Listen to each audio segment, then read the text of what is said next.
Dad's 65th wore balloons and Mom's good china. All of us pretending to be a commercial.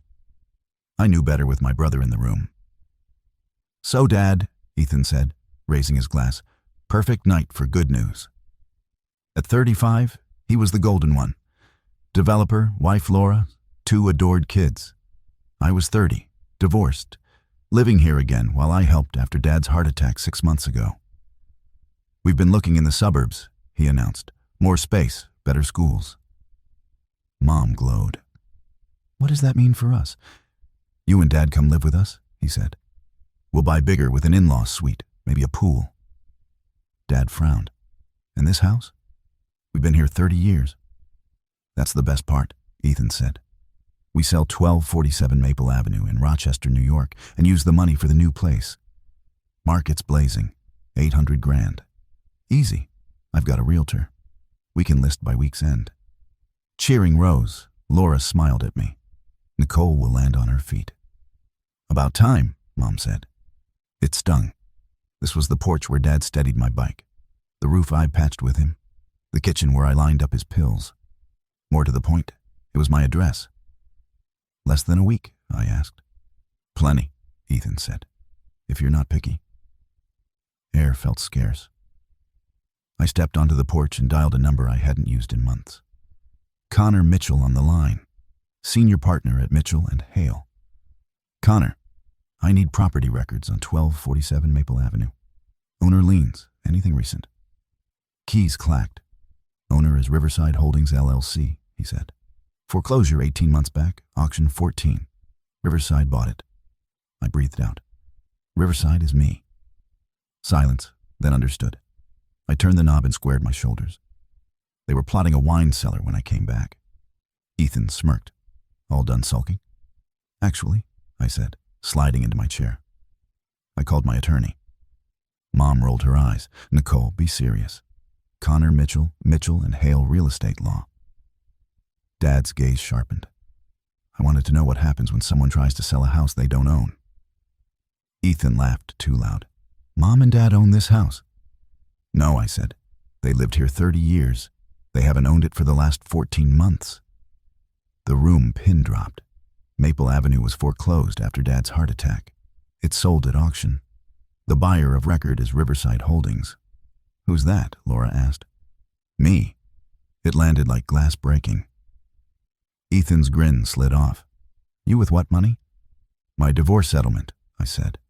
"I used it to buy the property and clear the debt so Mom and Dad wouldn't lose their home. I kept quiet because pride is a fragile organ." Mom's hands trembled on the rim of her plate. "Why wouldn't you tell us?"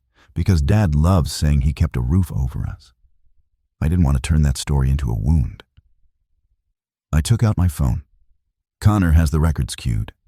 He's also sending cease and desists to any realtor who tries to list without my consent." Voices rose at once. Aunt Maria calling it reckless, Uncle Steve saying it was mercy, Laura muttering about our plans.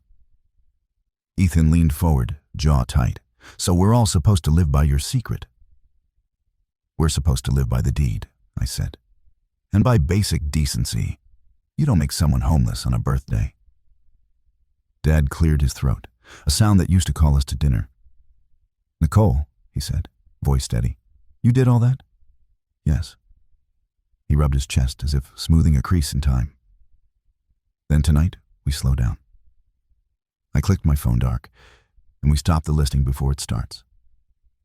Silence widened until Ethan snapped it. "Choose," he told our parents. "Go with me or let Nicole run the show." Dad rose slower than before his heart attack, but steady. "We choose the daughter who kept us under this roof," he said, taking my hand. Mom's eyes filled. "We were blind. We're sorry." Ethan's face hardened. "Then we're done." He tugged Laura's hand and left to the clatter of chairs. The party sagged into quiet. I forwarded Connor's documents to the family thread, including the cease and desists. The night ended with cake plates untouched and the house for once safe. Days passed. Dad's breath evened on the porch, watching sparrows on the hedge. He tinkered, oiling a hinge, reattaching a drawer pull. small proofs of belonging. Mom sorted bills, muttering, "No more secrets." I drafted a tenancy letter. They could stay as long as they wished. At $1 a year, we all signed. 3 weeks later, Ethan called. His voice had lost its swagger. "I was cruel," he said. "We found another place. No pool yet. Can we try again?" "We can," I said, "with ground rules. You apologize.